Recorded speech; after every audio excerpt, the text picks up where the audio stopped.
பாதாள உலகக்குழு ஒன்றின் தலைவன் கஞ்சிபான இம்ரான் இருக்கின்ற இடம் இப்போது தெரிய வந்திருக்கின்றது. குறிப்பாக ரொஹான் ஒலுகல தலைமையிலான போலீஸ் அதிகாரிகள் குழு அவரை சுற்றி வளைத்ததாகவும் அவர் அங்கிருந்து தப்பி அது மலேசியாவிலிருந்து தப்பி இந்தோனேசியாவுக்கு தப்பி சென்றிருக்கின்றார் என்ற செய்திகளும் தீவிரமாக பேசுபொருளாக மாறியிருக்கின்றது. மேலும் சஜித் பிரேமதாசவின் ஐக்கிய மக்கள் சக்தியின் நாடாளுமன்ற உறுப்பினர் சமிந்த விஜயஸ்ரீக்கு 1.5 வருடங்கள் சிறை தண்டனை விதிக்கப்பட்டிருக்கின்றது.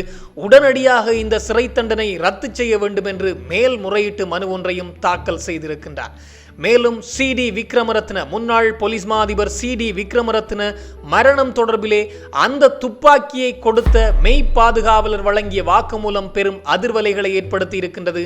பல உண்மைகளை அவர் இப்போது நீதிமன்றத்திலே வெளிப்படுத்தி இருக்கின்றார்.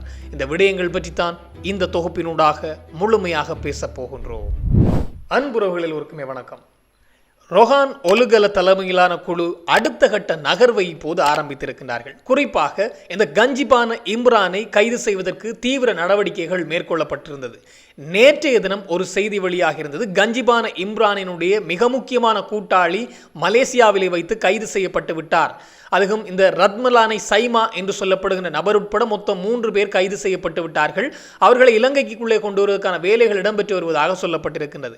இப்போதுதான் தகவல் கொஞ்சம் கொஞ்சமாக வெளிவருகின்றது. குறிப்பாக ஒரு தென்னிலங்கையினுடைய மிக பிரபலியமான ஊடகவியலாளர் தன்னுடைய சமூக வலைத்தளத்தில் இந்த பதிவை இட்டிருக்கின்றார். அதுவும் ஆதாரத்தோடு குறிப்பிட்டிருக்கிறார். குறிப்பாக இந்த குழுவை கைது செய்வதற்கு ரொஹான் ஒலுகல தலைமையிலான குழு இலங்கையிலிருந்து புறப்பட்டு சென்றிருந்தது என்ற தகவலை அவர் தெரிவித்திருக்கின்றார். தன்னுடைய சமூக வலைத்தள பதிவிலே அவர் தெரிவித்திருக்கின்றார்.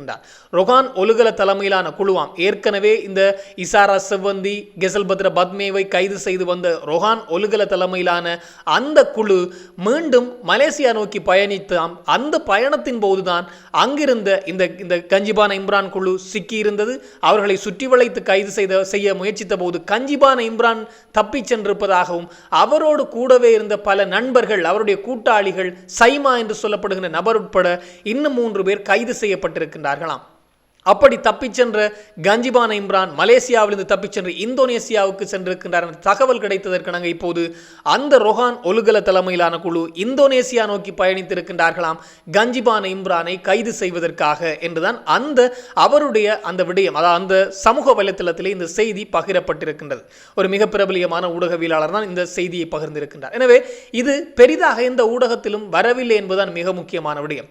இதே போன்ற ஒரு நகர்வைத்தான் ரொஹான் ஒலுகல தலைமையிலான குழு இசாரா செவ்வந்திக்கும் செய்திருந்தார்கள். கைது செய்த பின்னர் தான் தெரிய வந்தது ரொஹான் ஒலுகல தலைமையிலான குழு தான் அங்கே சென்று கைது செய்து வந்தது என்று. அதே போன்றுதான் கெசல்பத்ர பத்மேவுக்கும் நடந்திருந்தது. அங்கே கைது செய்த பின்னர் தான் தெரிந்திருந்தது இந்த கெசல்பத்ர பத்மே உட்பட மிக பிரபலியமான பாதாள உலக குழுவின் தலைவர்கள் எல்லாம் சிக்கி இருக்கின்றார்கள் இந்த குழுவிடம். அதுவும் இந்த ரொஹான் ஒலுகல தலைமையிலான குழுவிடம் என்ற உண்மை தெரிய வந்திருக்கின்றது. அதே போன்ற ஒரு நகர்வு தான் இப்போது சைமாவுக்கும் இடம்பெற்றிருக்கின்ற ரத்மலானை என்று சைமா என்று சொல்லப்படுகின்ற அந்த பாதாள உலக குழுவின் உறுப்பினர் இந்த கஞ்சிபான இம்ரானோடு சேர்ந்து இயங்குகின்ற அந்த பாதாள உலக குழு உறுப்பினருக்கும் நடந்திருக்கின்றது. இப்போது கஞ்சிபான இம்ரானை கைது செய்வதற்கான அடுத்த கட்ட பாய்ச்சலுக்கு தயாராகி இருக்கின்றாராம் இந்த ரொஹான் ஒலுகல போலீஸ் அதிகாரி ரொஹான் ஒலுகல மற்றும் அவருடைய குழு சென்றிருக்கின்றதாம். ஒருவேளை இது ரகசியமாக பாதுகாக்கப்பட்டிருக்கும் இந்த தகவல்கள் இனி கைது செய்த பின்னர் தான் உண்மைத்தன்மை வெளிவரும். எனவே கஞ்சிபான இம்ரான் மலேசியாவில் இருக்கின்றார் என்ற தகவல் கிடைத்ததனால் தான் அவர்கள் அங்கே சென்றிருக்கின்றார்கள். ஆனால் எப்படியோ இவர்கள் வருகின்ற தகவல் கிடைத்தவுடன் கஞ்சிபான இம்ரான் தப்பிச் சென்றிருக்கின்றார் என்று சொல்லப்படுகின்றது. அவர் தப்பிச் சென்று இந்தோனேசியாவுக்கு சென்றிருக்கின்றாராம். இந்தோனேசியாவுக்கு இப்போது ரொஹான் ஒலுகல குழு இப்போது சென்றிருப்பதாகவும் அந்த செய்தியிலே குறிப்பிடப்பட்டிருக்கின்றது. எனவே அடுத்த ஒரு பிரேக்கிங் நியூஸ் வரும் என்று காத்திருக்கலாம். காரணம் கஞ்சிபான இம்ரான் கைது செய்யப்பட்டு விட்டார் என்ற தகவல் வெளிவருவதற்கு மிக சொற்ப நாட்களே இருக்கின்றன என்பதுதான் மிக மிக முக்கியமான விடயம். அடுத்ததாக மிக முக்கியமான செய்தி என்று பார்க்கின்ற போது சஜித் பிரேமதாசவின் கட்சியான ஐக்கிய மக்கள் சக்தி கட்சியினுடைய பதுளை மாவட்ட நாடாளுமன்ற உறுப்பினர் சமிந்த விஜயஸ்ரீவுக்கு 1.5 வருடங்கள் சிறை தண்டனை விதித்து தீர்ப்பளிக்கப்பட்டிருந்தது. கடந்த 28ஆம் திகதி பதுளை மேல் நீதிமன்றத்திலே இந்த தீர்ப்பு வழங்கப்பட்டிருந்தது. 1.5 வருடங்கள் சிறை தண்டனை. ஏன் எதற்காக என்று பார்க்கின்ற போது இந்த பதுளை பண்டாரவளை நகரத்தினுடைய சுற்றுவட்ட பாதை, அந்த சுற்றுவட்ட பாதையிலே இந்த நபர் முன்னாள் அப்போதும் நாடாளுமன்ற உறுப்பினர் தான், இப்போதும் நாடாளுமன்ற உறுப்பினர் தான், இந்த நபர் பயணித்துக் கொண்டிருந்தார் 2019 ஆண்டு. இந்த சமிந்த விஜயஸ்ரீ என்று சொல்லப்படுகிற நபர் அப்படி பயணிக்கின்ற போது ஒரு சுற்றி வளைப்பு ஒன்றுக்காக சென்று கொண்டிருந்த போலீஸ் வாகனம் ஒன்று இவர்களை முந்தி சென்றிருக்கின்றது. அந்த சுற்றுவட்ட பாதையிலே முந்தி சென்றிருக்கின்றார்கள். இதன் போது ஏற்பட்ட மோதல் அல்லது இதன் போது ஏற்பட்ட போலீசாரோடு இவருக்கு வாய்த்தர்க்கம் ஏற்பட்டிருக்கின்றதாம். போலீசார் அவசரமாக சுற்றி வளைப்புக்கு செல்கின்றார்கள். இவரை முந்திவிட்டார் என்ற கோபமோ அல்லது முந்துகின்ற போது இவர்களை மோதுவது போன்று சென்றதோ தெரியவில்லை. அவர்களோடு வாய்த்தர்க்கத்தில் ஈடுபட்டிருக்கின்றார். போலீசாருக்கும் இவருக்கும் இடையிலே முருகல் நிலை ஏற்பட்டிருக்கின்றது. உடனடியாக போலீசாரை மறித்து அவர்களை கடுமையாக தாக்கி இருக்கின்றார்கள். இந்த குழு, அதாவது நாடாளுமன்ற உறுப்பினர் சமிந்த விஜயஸ்ரீ குழு கடுமையாக தாக்கி இருக்கின்றார்கள். இது தொடர்பாக பல முறைப்பாடுகள் செய்யப்பட்டு அதன்படி பல காலமாக 2019 இடம்பெற்றது, பல காலமாக விசாரணைகள் இடம்பெற்று வந்த போதுதான் கடந்த 28ஆம் தேதி அவருக்கு 1.5 வருடங்கள் சிறை தண்டனை உறுதிப்படுத்தப்பட்டு தீர்ப்பு வழங்கப்பட்டிருக்கின்றது. இப்போது அவர் சிறையிலே இருக்கின்றார். சிறையிலே இருந்தபடி மேல்முறையீட்டு மனு ஒன்றை தன்னுடைய சட்டத்தரணிகளினூடாக பதுளை நீதிமன்றத்திற்கும் அதனூடாக மேல்முறையீட்டு நீதிமன்றத்திற்கும் தாக்கல் செய்திருக்கின்றார். குறிப்பாக தனக்கு வழங்கப்பட்டிருக்கின்ற சிறை தண்டனையை ரத்து செய்ய வேண்டுமா என்ற அடிப்படையில் இந்த மேல்முறையீட்டு மனுவிலே தாக்கல் செய்யப்பட்டிருக்கின்றது. அத்தோடு அந்த வழக்கு விசாரணை முடிவடைகின்ற வகையிலே, மேல்முறையீட்டு மனு தாக்கல் செய்யப்பட்ட அந்த விசாரணை முடிவடைகின்ற வரையிலே தனக்கு பிணை வழங்க வேண்டும் என்ற உத்தரவும் அவர் தன்னுடைய மனுவிலே தெரிவித்திருக்கின்றாராம். இதற்கு மிக முக்கியமான காரணம் இன்னும் ஒன்று வெளியாகி இருக்கின்றது. குறிப்பாக ஒரு கட்சி சார்ந்த ஒரு நபர் கைது செய்யப்பட்டு அதுவும் சிறை தண்டனை விதிக்கப்பட்டால் கட்சியிலிருந்து பதவி நீக்கம் செய்யப்பட வேண்டும், கட்சியிலிருந்து நீக்கப்பட வேண்டும். அப்படி நீக்கினால் நாடாளுமன்ற உறுப்பினர் பதவியெல்லாம் இல்லாமலே போய்விடும். அப்படி இருக்கின்ற போது அதனை தக்க வைத்துக் கொள்வதற்காகத்தான் மேல்முறையீடு செய்திருக்கின்றார். அப்படி என்றால் மேல்முறையீடு நிலுவையிலே இருக்கின்ற போது அவருடைய பதவியை நீக்க வேண்டிய அவசியம் இல்லை, அல்லது அவரை பணி நீக்கம் செய்ய வேண்டிய அவசியம் இல்லை, பதவி நீக்கம் செய்ய வேண்டிய அவசியம் வராதாம்.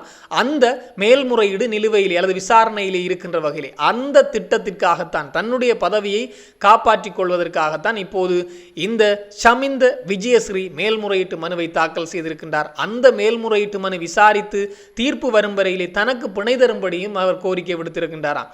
அப்படி என்றால் ஒரு 2-3 வருஷம் வெளியே இருப்பார். எனவே அதை இந்த மேல்முறையீட்டு நீதிமன்றம் ஏற்றுக்கொள்ளுமா என்பதையும் பொறுத்திருந்துதான் பார்க்க வேண்டும்.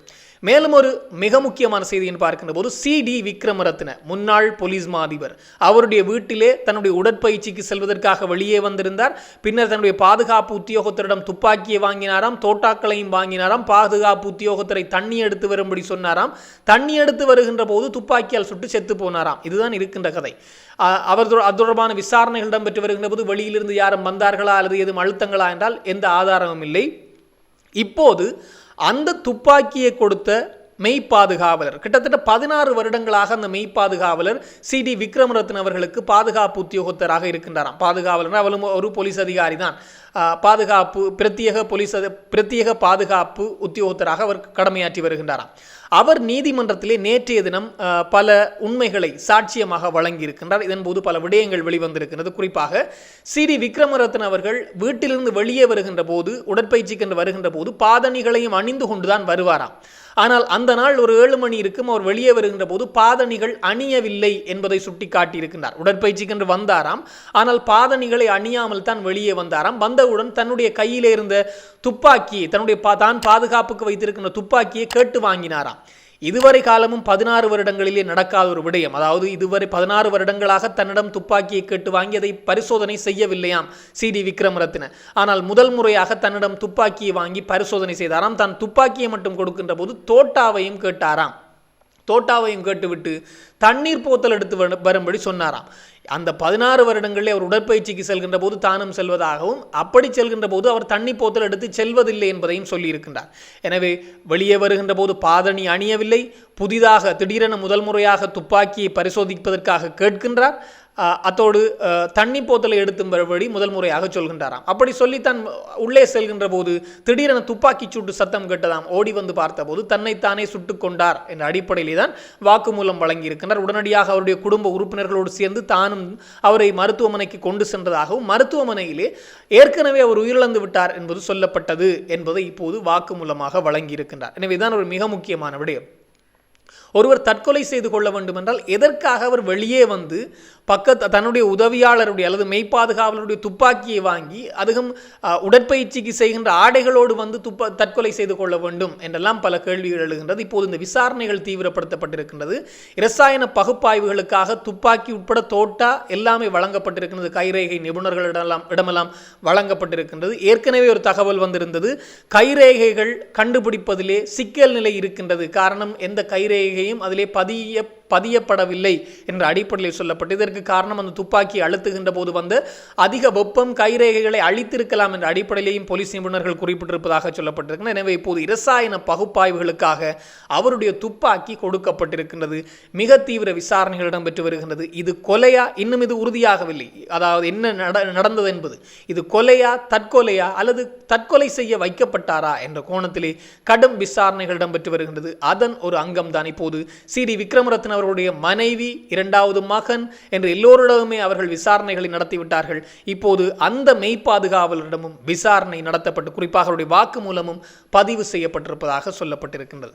இது தொடர்பாக இன்னும் பல தகவல்கள் வருகின்ற போது உடனுக்குடன் தெளிவுபடுத்த நானும் தயாராக இருக்கிறேன். இன்னும் ஒரு தொகுப்போடு சந்திக்கலாம். உங்களிடம் விடைபெறும் நான் என்றும் உங்கள் அன்பின் ஈழன். வணக்கம்.